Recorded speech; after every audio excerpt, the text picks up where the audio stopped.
Hello दोस्तों। आज हम आपके सामने जो वीडियो लेकर आए हैं उसमें हम लोग एक्टिव से पैसिव वॉइस कैसे बनाते हैं इसके बारे में जानेंगे। आज हम लोग assertive sentence, model auxiliary verb and interrogative sentence के रूल्स भी पढ़ेंगे और उनके साथ हम लोग उनका एक एग्जाम्पल भी करेंगे। आइए हम लोग देखते हैं कि जब भी हम लोग असर्टिव सेंटेंस हो या नेगेटिव सेंटेंस, इंट्रोगेटिव सेंटेंस या ऑक्सिलरी वर्ब हो, अगर उनके हम लोग एक्टिव से पैसिव वॉइस बनाते हैं तो हमेशा उसमें हम लोग 3 रूल फॉलो होते हैं। वो 3 रूल बहुत इंपॉर्टेंट है, आइए उसको देखते हैं। उसमें से पहला रूल ये है कि अगर कभी भी हम लोग क्या करते हैं, एक्टिव से पैसिव वॉइस बनाते हैं तो पहला रूल ये है कि हमेशा हम लोग क्या करते हैं, सब्जेक्ट को हम लोग ऑब्जेक्ट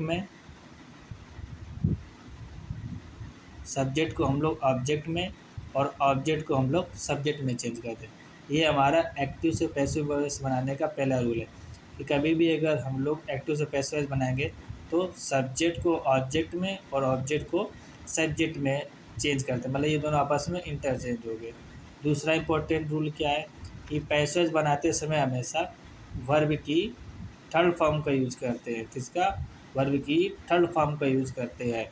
एंड तीसरा इंपॉर्टेंट रूल है कि पैसिव वॉइस में हमेशा नए ऑब्जेक्ट के पहले बाई का यूज़ करते हैं। किसका? बाई का यूज़ करते हैं। तो 3 इंपॉर्टेंट रूल है। जब भी असर्टिव सेंटेंस बनाएंगे या इंट्रोगेटिव सेंटेंस बनाएंगे, नेगेटिव सेंटेंस बनाएंगे तो पहला इंपॉर्टेंट रूल है कि सब्जेक्ट को ऑब्जेक्ट में, ऑब्जेक्ट को सब्जेक्ट में बदलेंगे। पैसिव वॉइस में हमेशा वर्ब की थर्ड फॉर्म का यूज़ होता है, मतलब पास्ट पार्टिसिपल का। एंड पैसिव वॉइस में हमेशा एक्टिव से जब भी पैसिव वॉइस बनाएंगे तो नए ऑब्जेक्ट के पहले बाई का यूज करेंगे। ओके, यहाँ पर भी एग्जांपल्स हैं, तो एग्जांपल्स करने से पहले हम लोग इनके रूल्स ही देखेंगे कि कौन से टेंस में जब भी एक्टिव से पैसिव वॉइस बनाएंगे तो टेंस में किस में चेंज करेंगे। आइए देखते हैं। तो पहला है change of to be verb, मतलब ईजेएमआर वाज वर्ब को जब भी चेंज करें तो एक्टिव से पैसिव वॉइस बनाते समय क्या आएगा। इससे पहला टेंस है प्रेजेंट इंडेफिनिट टेंस। जब इसको एक्टिव से पैसिव वॉइस में कन्वर्ट करेंगे तो क्या आएगा, is am are plus verb की थर्ड फॉर्म आएगी। आइए नेक्स्ट देखते हैं। अगर प्रेजेंट कॉन्टिन्यूअस टेंस होगा तो इसको चेंज एक्टिव से पैसिव वॉइस बनाएंगे तो क्या आएगा, is am are plus being plus verb की थर्ड फॉर्म आती है। मतलब प्रेजेंट कॉन्टिन्यूअस टेंस के हेल्पर क्या होती है, is am are plus verb की फर्स्ट फॉर्म के साथ आईएनजी आती। तो जब इसको एक्टिव से पैसिव वॉइस बनाएंगे तो क्या आ जाएगा, is am are plus being plus verb की थर्ड फॉर्म। जब प्रेजेंट परफेक्ट टेंस अगर एक्टिव वॉइस में होगा उसमें क्या आता है, हैज हैव प्लस वर्ब की थर्ड फॉर्म। जब इसको एक्टिव से पैसिव वॉइस में बनाएंगे तो क्या आएगा, has have plus been plus verb की थर्ड फॉर्म। और प्रेजेंट परफेक्ट कॉन्टिन्यूअस टेंस का क्या आता है, has have been plus verb की फर्स्ट फॉर्म से आईएनजी आता है। तो जब इसको एक्टिव से पैसिव वॉइस नहीं, कभी भी नहीं बना सकते, इसका हो जाएगा नो चेंज।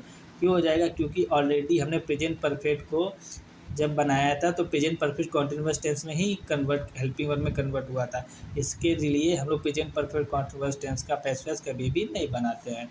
आइए नेक्स्ट सेंटेंस टेंस देखते हैं। जैसे लिखा है past indefinite tense. Past indefinite tense को जब भी बनाएंगे तो वाज वर प्लस वर्ब की थर्ड फॉर्म का यूज करेंगे। और पास्ट कॉन्टिन्यूअस टेंस में क्या आता है, वाज वर प्लस वर्ब की फर्स्ट फॉर्म के साथ आईएनजी आता है। तो जब इसको एक्टिव से पैसिव वॉइस बनाएंगे तो was were plus being plus verb की थर्ड फॉर्म आती है। पास्ट परफेक्ट टेंस अगर होगा तो उसको एक्टिव से पैसिव वॉइस बनाने में हैड बीन प्लस वर्ब की थर्ड फॉर्म का यूज करते हैं। अगर पास्ट परफेक्ट कॉन्टिन्यूअस टेंस है तो इसका भी पैसिव वॉइस नहीं बनाएंगे, क्योंकि इसको भी मैंने जब पास्ट परफेक्ट टेंस को एक्टिव से पैसिव वॉइस बनाया गया था तो हैड बीन यूज़ किया था, इसलिए इसका भी पास्ट परफेक्ट कॉन्टिन्यूअस टेंस का पैसिव वॉइस हम लोग नहीं बनाते। फ्यूचर इंडेफिनिट टेंस में क्या आता है, विल सेल प्लस वर्ब की फर्स्ट फॉर्म। इसको जब एक्टिव से पैसिव वॉइस बनाएंगे तो will shall plus be plus verb की थर्ड फॉर्म आ जाएगा। अभी जैसे लिखा है कि यहाँ पे future continuous tense, future continuous tense में क्या आता है, विल सेल भी आ गया, इसलिए इसको भी हम लोग नो चेंज कर देंगे, मतलब इसका भी नहीं बनाएंगे, क्योंकि फ्यूचर इंडेफिनिट को बनाए तो उसको विल भी सेल भी में चेंज हुआ था पैसिव बनाते समय। वैसे फ्यूचर परफेक्ट टेंस जब आएगा तो विल हैव सेल हैव आता है और प्लस वर्ब की थर्ड फॉर्म आती है। जब इसको पैसिव में बनाएंगे तो will have been shall have been plus verb की थर्ड फॉर्म में कन्वर्ट होता है। इसी प्रकार से जब फ्यूचर परफेक्ट कॉन्टिन्यूअस टेंस आएगा तो उसको भी हम लोग नो चेंज कर देंगे, इसका भी पैसिव वॉइस हम लोग नहीं बनाएंगे। इस प्रकार से हमारे जो टेंस होते हैं 12 टेंस होते हैं, और 12 टेंस में से 4 टेंस की पैसिव हम लोग नहीं बनाते हैं। वो 4 टेंस कौन कौन से हैं? Present perfect continuous tense, past perfect continuous tense, future perfect continuous tense and future continuous tense. ऐसे टोटल 4 टेंस होते हैं जिनकी पैसिव नहीं बनती, केवल 8 टेंस की पैसिव हम लोग बनाते हैं। आइए नेक्स्ट रूल भी देख लेते हैं कि अगर मॉडल और जल्दी वर्ब आती है तो उसको एक्टिव से पैसिव बनाते समय किस में चेंज करते हैं।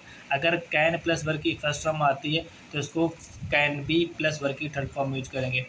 मॉडल ऑक्सिलरी के साथ हमेशा वर्ब की फर्स्ट फॉर्म आती है, जैसे ऑट टू हो गया, सूट हो गया, तो उनको जब भी चेंज करेंगे तो can be, may be, must be, should be plus verb की थर्ड फॉर्म में चेंज कर देंगे। अब जैसे यहाँ लिखा है मस्ट हैव, अब मस्ट हैव के साथ हमेशा उनकी थर्ड फॉर्म आ जाए, जैसे मस्ट है, शुड है, कुड है। तो जब भी इनको एक्टिव से पैसिव में चेंज करेंगे तो must have been plus verb की थर्ड फॉर्म में चेंज करेंगे। आइए इनके कुछ अब एग्जाम्पल्स देख लेते हैं। यहाँ पर जो हमने जो मिक्स एग्जाम्पल ले लिए है, मतलब इसमें assertive sentence, interrogative sentence and model auxiliary verb, मतलब तीनों का एक एग्जाम्पल लिया है। आइए इसको करते हैं। इससे पहला सेंटेंस है कि ही किल्स अ स्नैक।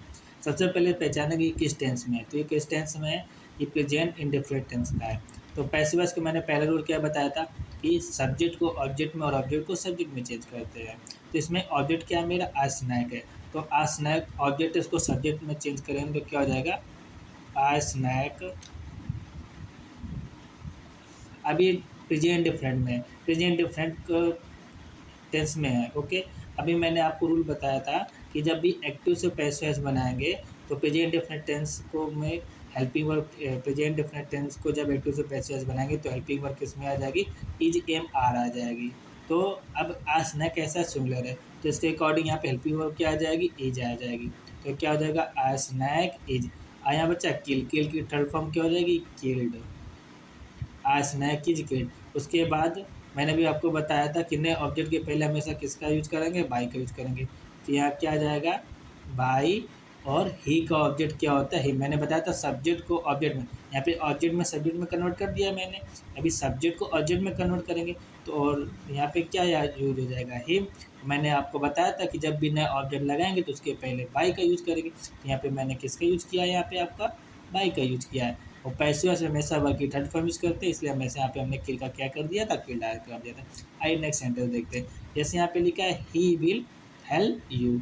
अब ये किस सेंटेंस में है, ये फ्यूचर, सॉरी किस टेंस में है, ये फ्यूचर इंडेफिनिट टेंस में है। ओके, अब फ्यूचर इंडेफिनिट टेंस में है, तो जैसे अब फ्यूचर इंडेफिनिट टेंस को किस जब पैसिव में बनाते हैं तो विल बी या सेल भी आता है। यहाँ पे ऑब्जेक्ट क्या है, यू है, यू ऑब्जेक्ट, इसको सब्जेक्ट में कन्वर्ट करेंगे तो यू का अब सब्जेक्ट यू ही रहता है। अभी यू के साथ में विल भी आ जाएगा, ठीक, क्या हो जाएगा, यू विल बी हो जाएगा। अभी हेल्प लिखा है, ये वर्ब की फर्स्ट फॉर्म है, इसको वर्ब की थर्ड फॉर्म में कन्वर्ट करेंगे तो क्या हो जाएगा, हेल्पड हो जाएगा।